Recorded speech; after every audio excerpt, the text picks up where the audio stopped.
نظام پہ نظر ہے، پولیس کا محکمہ قائم کیا ہے، جیل خانہ جات انہوں نے بنائے ہیں، پھر محکمہ آب پاشی انہوں نے قائم کیا ہے، نہروں کا محکمہ انہوں نے چلایا ہے، ملک کی مردم شماری انہوں نے کرائی ہے۔ حضرت عمر نے پٹوار خانے کا سسٹم ہمارے وجود میں لایا کہ زمینوں کو ناپو، اور یہ پورا ریکارڈ زمینوں کا جناب عمر نے کیا ہے۔ اور پھر حضرت عمر وہ شخصیت ہیں جنہوں نے اپنے دور میں 900 جامع مسجد تعمیر کرائی ہے اور 4000 چھوٹی مسجدیں تعمیر کرائی ہیں، اور اپنے دور حکومت میں 3600 شہر نئے فتح کر کے اسلام کے دامن میں ڈال دیے ہیں۔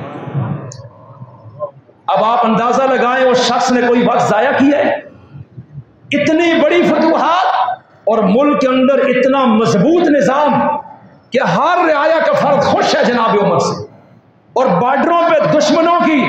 پریشانی کا یہ عالم ہے کہ ملکوں کے بادشاہ عمر کے نام سے لرزتے ہیں اور ان کو نیند نہیں آتی ہے رات کو کہ ہائے عمر کی فوج آ گئی تو ہم کیا کریں گے، اور عوام انتظار کرتی تھی کہ کب جناب عمر کا لشکر آئے اور ہم ان کو ویلکم کریں گے، غیر مسلم ہونے کے باوجود کہ ہمیں وہ والا عدل چاہیے، اپنے بادشاہوں کا ظلم نہیں چاہیے۔ اس لیے میں عرض کرنا چاہتا ہوں یہ جناب عمر ایسی حکومت قائم کی ہے۔ اب 23 ہجری ہے، وفات سے تھوڑا ٹائم پہلے حضرت عمر حج پہ گئے ذوالحج کے مہینے میں، یہ زندگی کا آخری حج تھا، مدینہ سے مکہ کا سفر کیا، لیکن حج پر جانے سے پہلے علامہ ابن اسیر جزری نے الکامل فی التاریخ میں لکھا ہے کہ اس وقت حضرت عمر نے ایک فیصلہ کیا کہ اللہ مجھے زندگی دے، میں حج کر کے آؤں گا تو میرا ارادہ ہے کہ جتنے صوبے ہیں میری سلطنت کے، ہر صوبے میں 2 مہینے میں نے رکنا ہے اور وہاں کے نظام کو A1 کرنا ہے تاکہ کسی ادارے میں کوئی مسئلہ نہ ہو، کسی شخص کو کوئی پرابلم نہ ہو۔ میں نے اصل اسلامی ریاست اپنی زندگی میں جس طرح کرنا چاہتا ہوں، اب اس کے لیے ہر صوبے میں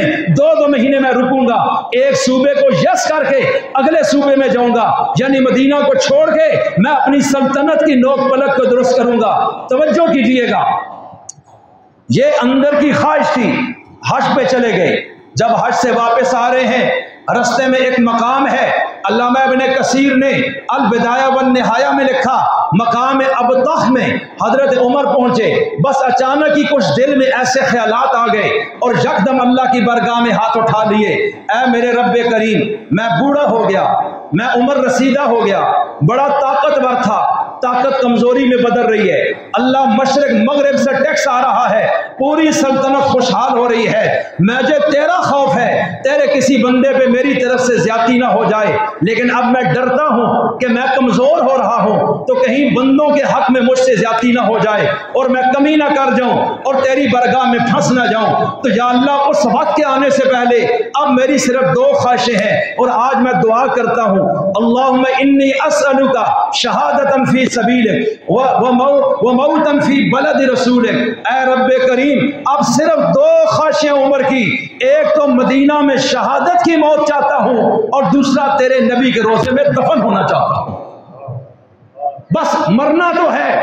موت سے بچ نہیں سکتا، لیکن میں یہ موت چاہتا ہوں کہ جو شہادت ہو کہ مجھے کوئی کافر مارے اور تیرے نام پہ میں کٹ جاؤں، بس میں یہ چیز چاہتا ہوں، لیکن جب میں پھر مر جاؤں تو یا اللہ اس کائنات میں سب سے خوبصورت قیمتی ٹکڑا وہ ہے جہاں تیرا محبوب دفن ہے، حجرہ عائشہ میں، تو پھر میں اس میں قبر بنانا چاہتا ہوں، کاش کہ تو میری خواہش پوری کر دے کہ میں اپنے نبی کے ساتھ جڑا تھا، ان کی گردن مارنے کے لیے آیا تھا، لیکن اپنی گردن ان کے قدموں میں ڈالی ہے، اور پھر دنیا نے دیکھا ہے عمر نے اپنے نبی کے کہنے پر مکہ بھی چھوڑا، ہجرت کی ہے، علاقہ چھوڑا، قبیلہ چھوڑا، اپنی زندگی گزاری، میں نے حلال حرام کو دیکھا ہے، میں نے اپنے قریبیوں کو بھی عہدے نہیں دی اپنی حکومت میں نے مسلمانوں کے مال کو امانت سمجھا ہے، ان میں بیت المال میں خیانت کبھی نہیں کی ہے، اور پھر میں کس طرح پھونک پھونک کے قدم رکھتا تھا، اے میرے ربا یہ تجھے پتا ہے، لیکن یہ سلیقہ مجھے میرے رسول نے سکھایا ہے،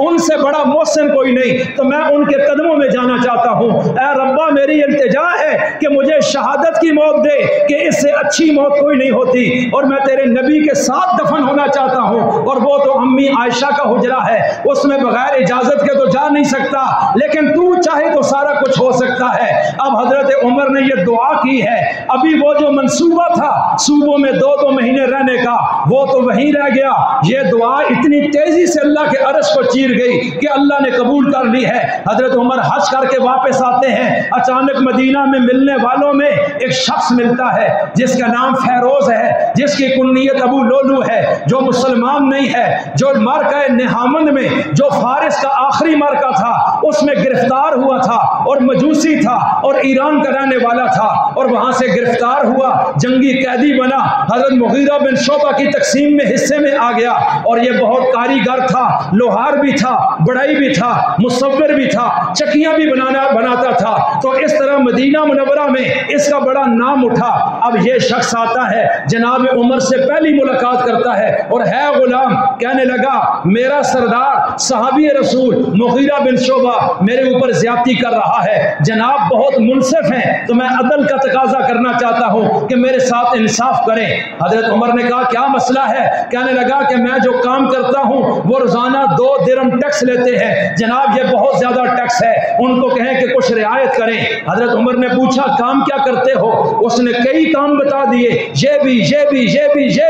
حضرت عمر نے کہا کہ تیرے کام کو دیکھوں، تیری آمدن کو دیکھوں تو یہ 2 درہم تو زیادہ نہیں، یہ تو بالکل جائز ہے، لیکن دل میں یہ تھا کہ چلو مناسب ٹائم پر اس غلام کی سفارش مغیرہ سے کر دوں گا کہ کوئی تھوڑا سا اور گنجائش کرو، لیکن عدل کا فیصلہ یہ تھا کہ مغیرہ جو لے رہا ہے وہ زیادتی نہیں ہے۔ اب یہ غلام جب دیکھتا ہے یہاں سے اٹھا، کہنے لگا ارے عمر آپ کا عدل ساری دنیا کے لیے ہے، میرے لیے آپ کا عدل تو کوئی نہیں ہے، ناراض ہو کر نکل گیا۔ حضرت عمر کے دل میں یہ بات آئی، اور اس وقت دل میں یہ بات ڈالی کہ مغیرہ سے ذاتی سفارش کر دوں گا کہ کچھ گنجائش کر دو، لیکن یہ ناراض ہو کر نکلا۔ 3-4 دن بعد یہی شخص سامنے سے گزرا، حضرت عمر نے بلایا اس کا دل رکھنے کے لیے کہ اس کے دل میں کوئی تکلیف پہنچ گئی ہے، حالانکہ فیصلہ تو میں نے صحیح کیا ہے، لیکن انسان ہے، ہر ایک کا مزاج اپنا ہوتا ہے، بعض سچے فیصلوں سے بھی ناراض رہتے ہیں۔ حضرت عمر نہیں چاہتے تھے کہ ایک غلام کا دل بھی میری وجہ سے دکھے، کہا کہ ادھر بات سنو میری۔ جب وہ قریب آیا آپ نے فرمایا سنو، میں نے سنا ہے کہ تم چکی بناتے ہو اور بہت کاریگر ہو۔ اس نے کہا جی بالکل بناتا ہوں۔ کہا میرے لیے ایک پون چکی بناؤ، ایک ہوتی ہے پن چکی، ایک ہوتی ہے پون چکی۔ پن چکی وہ جو پانی پہ چلتی ہے، پون چکی ہوا پہ چلتی ہے، تو کہا یہ پون چکی بناؤ، میں جتنے پیسے ہیں تمہیں دے دوں گا۔ اب وہ کہنے لگا عمر تیرے لیے ایسی چکی بناؤں گا کہ مشرق مغرب میں اس کی دھوم مچ جائے گی، ایسی بنا کر دوں گا۔ اب جب یہ وہاں سے نکلا، حضرت عمر فراست کے مالک تھے، فہم ان کا کمال کا تھا، بات کو پک کرتے تھے، زمانے بعد کی چیزوں کو آج سمجھ لیتے تھے۔ اپنے ساتھیوں کو کہا یہ مجھے قتل کی دھمکی دے گیا ہے، اس نے مجھے خطرناک دھمکی دی ہے اور ہو سکتا ہے یہ شخص مجھ پہ حملہ کر دے۔ اب ان ساتھیوں نے کہا اجازت دیں تو گرفتار کر لیں۔ فرمایا جرم ہونے سے پہلے کیسے پکڑوں؟ صرف شک پر تو گرفتار نہیں کر سکتا، اس لیے کہ میں زیادتی کرنے والا نہیں بننا چاہتا۔ جرم ہو، شہادت سے ثابت ہو، گواہوں سے پھر اس کو سزا ملتی ہے، اس لیے میں صرف اپنے آپ کو بچانے کے لیے حفظ ما تقدم کے طور پہ ایسے ہی ایک بندے کو پکڑ کے جیل میں ڈال دوں، یہ کام میں نہیں کر سکتا۔ اب خلاصہ یہ کہ وہ چلا گیا، لیکن 3 دن گزرے، 2 دن گزرے تھے، تیسرا دن تھا۔ اب وہ گھر میں گیا اور اس نے خنجر جو دونوں طرف سے اس کا پھالا نکلا ہوا تھا، سنٹر میں لکڑ تھی، اس نے آگ کے ساتھ آگ میں تیز کیا، اس کو تیز کیا اور پھر اوپر اس کے زہر لگائی تاکہ جب میں ماروں تو عمر بچ نہ سکے۔ اور وہ بڑا ٹریننگ یافتہ تھا، پوری تربیت اس نے لی تھی، اس کی بیک پر ایک سازش بھی تھی جس کی تفصیل کا موقع نہیں ہے۔ یہ سامنے جو وہ آیا چکی کا بہانہ تھا، ٹیکس زیادہ ہے، یہ ایک بہانہ تھا، ان کی سپورٹی چیک کرنے آیا، اس لیے کہ عمر نے جو ایران فتح کیا تھا، ایران کا بادشاہ یزدگرد وہ در بدر تھا، اور آج تو عمر ایران پہ بیٹھا ہے۔ ان کو بڑی تکلیف تھی کہ ہمارا تو صدیوں سے خاندان بادشاہ اور حکومت کرتا تھا، لیکن آج اس شخص نے لے لی ہے۔ اس لیے ان کے اندر ایک آگ تھی۔ اس کے قریبی رشتہ دار ہرمزان ظاہراً کلمہ پڑھ کے مدینہ میں رہتا تھا، اور وہ بھی پہلے مجوسی تھا، اب ظاہراً اسلام تھا، اور اس ابو لولو کے اور ان کی ملاقاتیں آپس میں ہوتی تھی۔ یہ بڑی ترتیب کے ساتھ ایک منصوبہ تھا جناب عمر کو ختم کرنے کا، لیکن خلاصہ یہ آج 27 ذی الحج ہے، بدھ کا دن ہے، فجر کی نماز کا ٹائم ہے، مدینہ منورہ ہے، مسجد نبوی ہے، ریاض الجنہ ہے، نبی کا مصلی ہے، جناب عمر امامت کرانے آئے، صحابہ کی لائنیں لگی ہیں، مسجد تا حد نگاہ بھری ہوئی ہے، اس لیے کہ اس دور میں ہر مسلمان نماز پڑھتا تھا اور کافر مسجد سے باہر ہوتے تھے۔ اذان کے بعد اسلام اور کفر میں فرق کرنے والی چیز نماز ہوتی تھی، تو سارے مسلمان مسجد میں، اس لیے مسجد میں ہزاروں لوگ تھے، لیکن یہ پہلے سے آیا، کہیں اندھیرے میں کونے میں چھپ گیا، اتنے لوگ بیٹھے ہوں، یہ بھی بیٹھ گیا ہو تو کسی کو کیا پتا ہے کہ کون بیٹھا ہوا ہے۔ اب جناب عمر مصلی پہ کھڑے ہوئے، تکبیر تحریمہ کہی، اللہ اکبر، تمام صحابہ نماز میں داخل ہو گئے۔ عین لمحے تکبیر تحریمہ کے بعد یہ تیزی سے آیا اور اس نے ان کے پیٹھ میں 6 بار کیے اور حضرت عمر کی پشت کو چیر دیا، اور وہ زخم پیٹ تک انتڑیوں تک چلے گئے۔ اب جب اس نے مارا،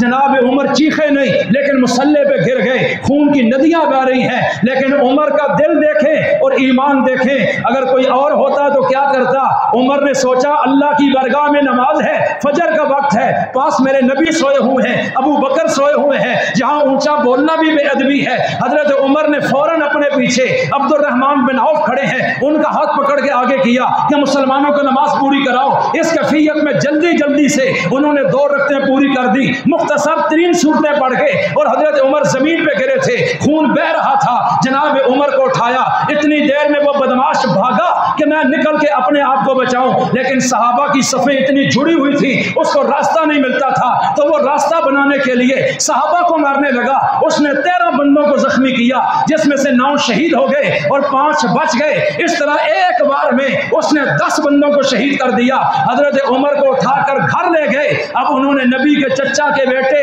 حضرت عباس سے پوچھا، ابن عباس سے پوچھا، اے ابن عباس مجھے اتنا بتاؤ، مجھے مارا کس نے ہے؟ انہوں نے کہا ابو لولو فیروز مجوسی نے آپ کو مارا ہے۔ اب اس وقت فوراً کہا، حضرت عمر بے بسی کے عالم میں تھے، ہل جل نہیں تھی، خون بہ رہا تھا، عین اس کیفیت میں آنکھیں آسمان کی طرف کر کے کہا، اللہ تیرا کرم ہے کہ عمر کسی مسلمان کے ہاتھ سے نہیں مارا گیا، ایک کافر کے ہاتھ سے مارا گیا ہے، اس لیے کہ 4 دن پہلے میں نے تجھ سے دعا مانگی تھی اور تو نے میری دعا کو قبول کیا ہے۔ کہا کہ اس کا کیا بنا؟ کہا حضرت پھر جب وہ بھاگا اس نے بڑے بندے مار دیے، اور پھر ایک صحابی نے اوپر چادر ڈالی ہے تو اس نے گرفتاری نہیں دی، چادر کے نیچے خنجر چلایا، اپنی گردن کو اس نے کاٹ دیا۔ اس طرح تفتیش نہیں ہوئی کہ اس کے پیچھے کس کا ہاتھ تھا، اور یہ معاملہ آج تک حل نہیں ہوا۔ لیکن میں عرض کرنا چاہتا ہوں، اب 3 دن حضرت عمر زندہ رہے۔ اب حضرت عمر نے ان 3 دنوں میں کیا کام کیا کہ میرے بعد خلافت پہ کوئی مسئلہ پیدا نہ ہو؟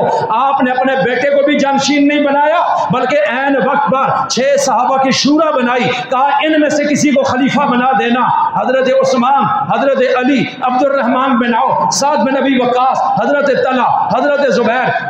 یہ لوگ وہ ہیں جو عشرہ مبشرہ میں سے ہیں۔ ابو بکر دنیا سے چلے گئے، عمر خود ہیں، اور ایک ان میں سعید بن زید بھی تھے، لیکن ان کو شورا میں شامل نہیں کیا کیونکہ وہ حضرت عمر کے چچا کا بیٹا بھی ہے، حضرت عمر کا بہنوئی بھی ہے، تو یہ نہیں چاہتے تھے کہ اپنے کسی رشتہ دار کو میں یہ سیٹ دے کر جاؤں۔ اپنے بیٹے عبداللہ بن عمر کو بھی شورا میں شامل کیا، لیکن ساتھ شرط لگائی، یہ مشورہ تو دے سکتا ہے لیکن خلافت کے لیے نامزد نہیں کیا جا سکتا، اور باقیوں میں دیکھ لو ان میں سے چننا، اس لیے کہ یہ 6 کے 6 وہ ہیں جو میں نے چنے ہیں، جن سے اللہ اور اس کا رسول خوش تھا، رسول آخری وقت تک خوش تھے، اور یہ مسلمانوں میں سب سے عظیم لوگ ہیں، ان میں سے کسی کو چننا۔ پھر حضرت عبد الرحمن بن عوف نے سب کے مشترکہ مشورے اور فیصلے سے حضرت عثمان غنی کو خلیفہ بنایا، لیکن توجہ کیجئے، ایک تو یہ کام کیا کہ میرے بعد فتنہ کبھی پیدا نہ ہو سکے، یہ بھی امت کے حق میں عمر کی فراست تھی جو انہوں نے کی ہے، اور اس کے بعد دوسرا کام،